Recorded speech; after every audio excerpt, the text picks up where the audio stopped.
অভিভাবক হিসেবে এবং ছাত্রছাত্রী হওয়ায় অবশ্যই আমরা সকলে এবং আমরা শিক্ষক হওয়ায় আমরা অবশ্যই নিজেদেরকে গর্ববোধ মনে করি। কি বলেন?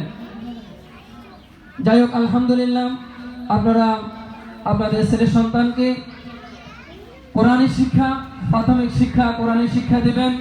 কারণ আল্লাহ রাসূল সাল্লাল্লাহু আলাইহি ওয়াসাল্লাম হাদিসের মধ্যে বয়ান করেছেন, তলাবুল ইলমি ফরিদাতুন আলা কুল্লি মুসলিম আও মুসলিমাতিন। অর্থ, নবীজি সাল্লাল্লাহু আলাইহি ওয়াসাল্লাম বলেছেন, প্রত্যেক নর নারী সকলের উপর দ্বীনি বিদ্যা অর্জন করা, দ্বীনি শিক্ষা অর্জন করা ফরজ।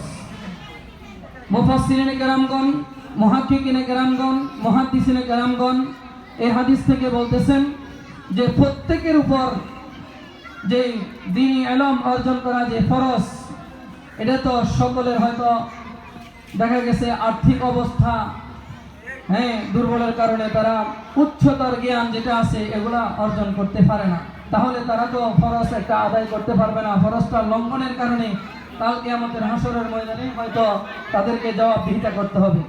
তো মুফাসসিরিনে কেরামগণ এটার সমাধান দিয়েছেন যে কি, প্রাথমিক যে শিক্ষা, প্রাথমিক যে কোরআন শিক্ষাটা আছে, অর্থাৎ যেমন মনে করেন ওযু কিভাবে করবে, নামাজের সুন্নাত কয়টি, নামাজের ফরজ কয়টি, এরপরে রোজা রাখার নিয়ম, এই যে প্রাথমিক জ্ঞান যেগুলো আছে, কোরআন তেলাওয়াত কিভাবে করবে, কোন জায়গার মধ্যে কত আলিফ টানতে হবে, এই প্রাথমিক জ্ঞানগুলো অর্জন করা এটা সকলের উপর ফরজ।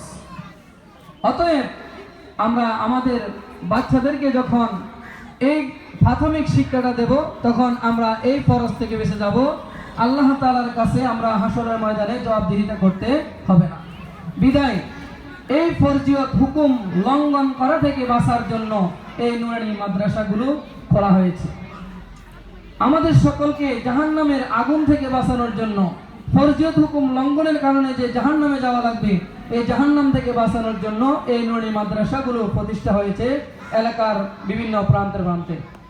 অতএব আপনারা আপনাদের বাচ্চাদেরকে, শিশু সন্তানদেরকে, ছোট ছোট বাচ্চাদেরকে প্রাথমিক যে দ্বীনি শিক্ষা, এই প্রাথমিক শিক্ষাটা অন্তত ক্লাস 3 অথবা ক্লাস 5 পর্যন্ত পড়াবেন। দ্বীনি শিক্ষা, নৈতিক শিক্ষাটা দিয়ে এরপর আপনারা স্কুল কলেজে বা মাদ্রাসায় আপনারা অন্যদিকে পড়ান, এটা তাতে কোনো আমাদের দুঃখ নাই। কিন্তু এটাই বলবো, সকলের প্রতি আহ্বান থাকবে যে প্রাথমিক শিক্ষাটা আপনারা মাদ্রাসার মধ্যে দিবেন।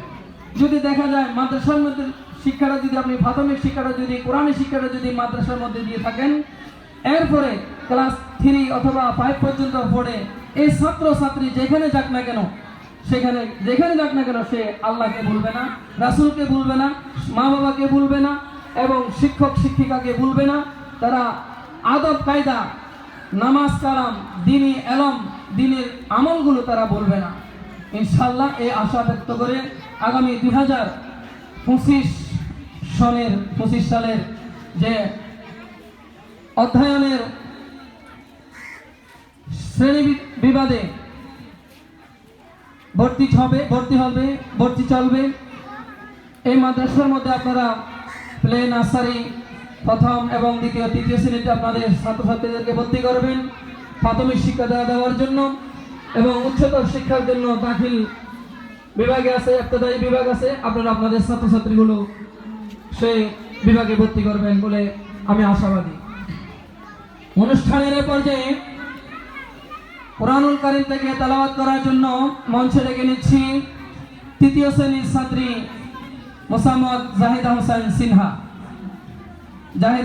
সিনহা।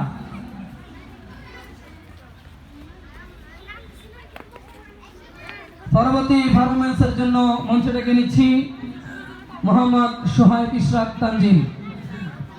আসসালামু আলাইকুম ওয়া রাহমাতুল্লাহি ওয়া বারাকাতুহু। আয়াতুল কুরসি। আউযু বিল্লাহি মিনাশ শাইতানির রাজীম। বিসমিল্লাহির রাহমানির রাহিম। আল্লাহু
রাহমাতুল্লাহি ওয়া বারাকাতুহু। মাশাআল্লাহ।